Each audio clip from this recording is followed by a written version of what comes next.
Bonjour les amis. Parfois vous me posez des questions et vous constatez que je ne réponds pas.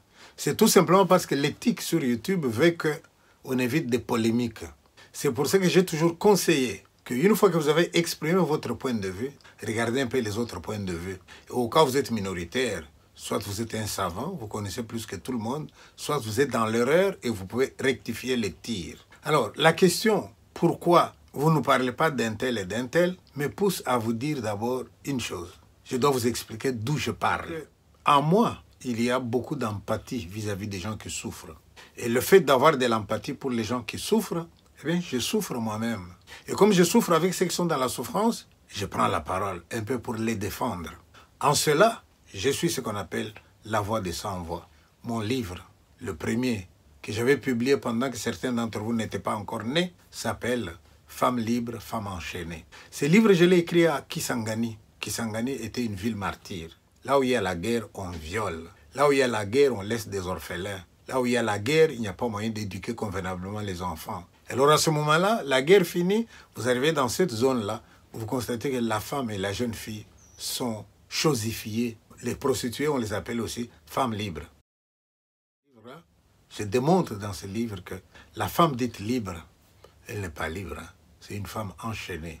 Mon deuxième livre, qui s'appelle Décolosie à cassage, de nouveau ma sensibilité personnelle, mais que je vais tremper dans le contexte de la guerre d'écologie. Sortant de là, j'ai pu écrire ce livre-là. Le troisième livre s'appelle Je ne suis pas sorcier.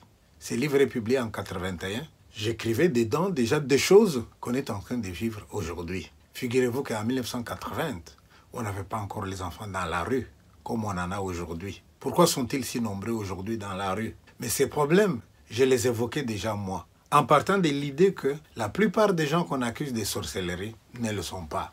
Le problème, c'est que nous avons les doigts pointés toujours sur les autres. Jamais nous ne regardons les autres doigts qui nous pointent à notre tour.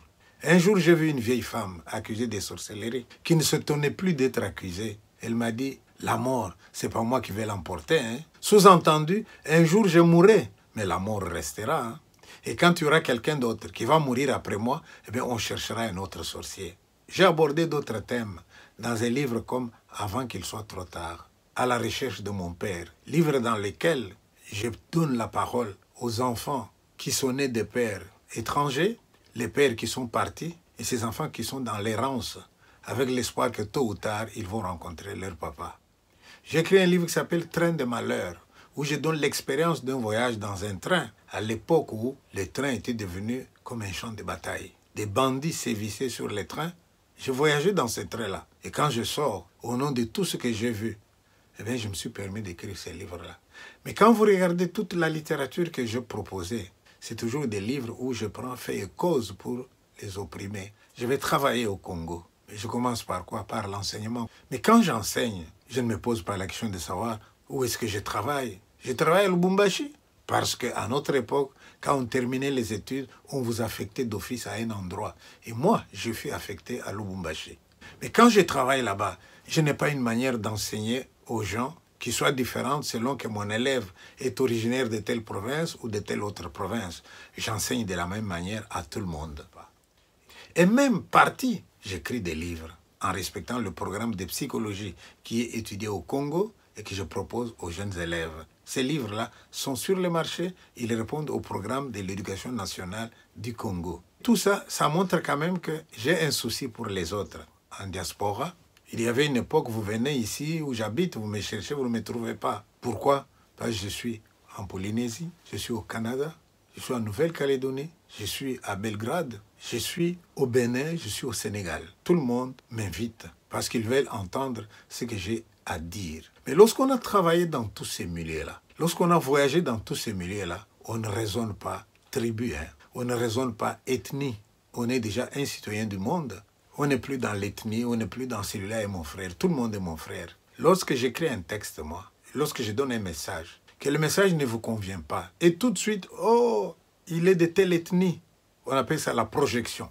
Si vous, vous êtes incapable de raisonner au niveau de la nation, si vous, vous êtes incapable de raisonner au niveau du monde, mais s'il vous plaît, vous n'allez pas mettre tout le monde à votre niveau. Vous voyez tous ces thèmes que j'ai exploités dans mes livres, vous pouvez retenir une leçon. On écrit un livre sur un thème, on écrit un livre sur un autre thème. Vous ne pouvez pas, lorsque vous regardez ma vidéo, mais pourquoi tu n'as pas dit ça? Mais je le dirai dans une autre vidéo. Et puis rassurez-vous vraiment que je n'ai pas encore dit. Allons dans les concrets. Dès que le président Kabila a eu le pouvoir, je lui ai écrit une lettre. Allez sur Internet, vous verrez lettre de Pitchi Banda à M. Joseph Kabila.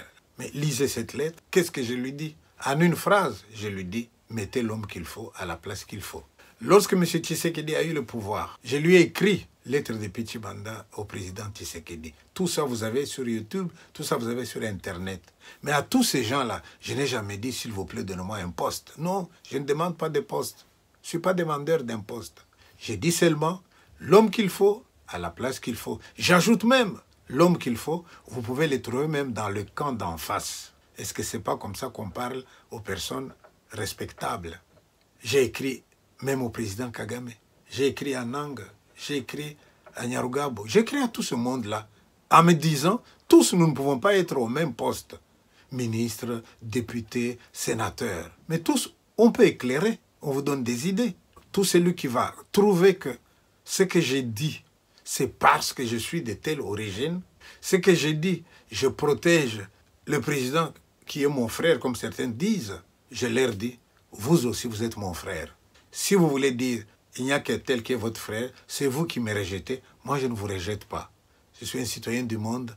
Tout le monde est mon frère. À peine mourrait-on pour un juste.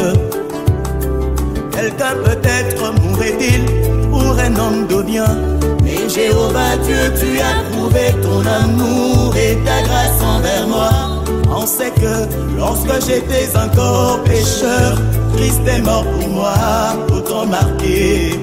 Ennemi que j'étais, tu as fait de moi ton ami. Tu partages avec moi les moments les plus profonds de tes intimités.